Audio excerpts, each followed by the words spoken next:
ایک دن میرے حضور علیہ السلام سیر کرتے کرتے باہر تشریف لے گئے. وہاں ایک قافلے نے پڑاؤ کیا ہوا تھا. ان کے اونٹ چر رہے تھے. ایک خوش قسمت سرخ رنگ کا اونٹ تھا جو میرے حضور علیہ السلام کو پسند آ گیا. میرے حضور علیہ السلام نے قافلے والوں سے پوچھا کہ یہ اونٹ بیچنا ہے. پتہ نہیں انہوں نے بیچنا تھا یا نہیں بیچنا تھا. جب میرے حضور نے پوچھا کہ یہ اونٹ بیچنا ہے, انہوں نے کہا جی بیچنا ہے. اچھا کتنے کا بیچنا ہے؟ کہا جی اتنے کا بیچنا ہے. سودا طے ہو گیا, بات چیت ہو گئی. حضور علیہ السلام نے فرمایا میں کوئی تاجر کی غرض سے تو آیا نہیں کہ رقم ساتھ لے کے آتا, میں تو سیر کرتا آ نکلا, تمہارا اونٹ مجھے پسند آ گیا اور سودا طے ہو گیا. ایسا کرو کہ اونٹ مجھے دے دو, میں گھر جا کر اس کی قیمت آپ تک بھیج دیتا ہوں. انہوں نے کہا جی ٹھیک ہے. میرے حضور علیہ السلام اونٹ پکڑ کر گھر کی طرف چل دیے. جب حضور علیہ السلام ان کی نظروں سے اوجھل ہوئے تو وہ ایک دوسرے کو کہنے لگے, یار یہ جو شخص اونٹ لے کر گیا ہے اس کا پتہ بھی کسی نے پوچھا ہے کہ اس کا پتہ کیا ہے, اس کا نام کیا ہے, کہاں رہتا ہے؟ اونٹ لے کے چلا گیا ہے اور ادھار لے کے گیا ہے. جب کسی کو نقد سودا دیا جائے تو اس کا اتا پتہ پوچھنے کی ضرورت نہیں ہوتی, اور جب کسی کو ادھار دیں یا تو آپ ان کو جانتے ہوں یا تو درمیان میں اس کا ضامن کوئی ہو. ایک دوسرے کو کہنے لگے او نادانو, ایک شخص آیا ہے اور تم نے اس کا اتا پتہ نام تک نہیں پوچھا, قیمتی اونٹ پکڑ کے دے دیا, اور کیا تم سب کی عقل پر پردہ آ گیا تھا؟ کم از کم اس کا نام تو پوچھ لیتے. ایک بولا یار میں کیا کرتا, جب وہ باتیں کرتے تھے منہ سے پھول جھڑتے تھے. دوسرا بولا یار میں تو اس کی آنکھیں ہی دیکھتا رہا. جب انہوں نے یہ گمان کیا کہ ہم نے قیمتی اونٹ ضائع کر دیا ہے تو اب تک خاموش بیٹھی سردار کی بیوی نے خیمے سے پردہ اٹھایا, کہا خبردار کسی نے بھی اس کے خلاف اگر بات کی تو اگر وہ شخص تمہارے اونٹ کی رقم دینے نہ آئے تو مجھ سے لے لے, مجھ سے لے لینا,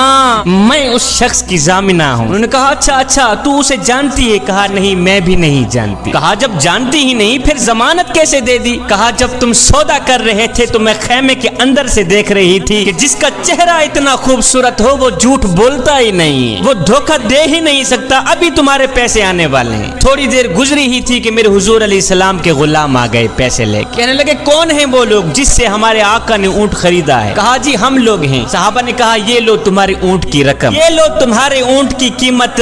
انہوں نے کہا بھائی قیمت بعد میں دینا, پہلے یہ بتا کہ وہ محبوب رہتا کہاں پہ؟ صحابہ نے کہا سامنے مدینے میں اس محبوب کے ڈیرے ہیں. کہا پھر رقم بھی اپنے پاس رکھو, اونٹ بھی اپنے پاس رکھو, ہمارے دل بھی اپنے پاس رکھو, ہمیں تو اب دن رات اس محبوب کا دیدار ہی چاہیے. ہائے میرے حضور کی صورت ہی کیا دیکھی, اونٹ بھی بک گیا, خود بھی بک گئے, سارا کا سارا قافلہ مسلمان ہو کر حضور کی غلامی میں آ گیا. ایک دن میرے حضور علیہ السلام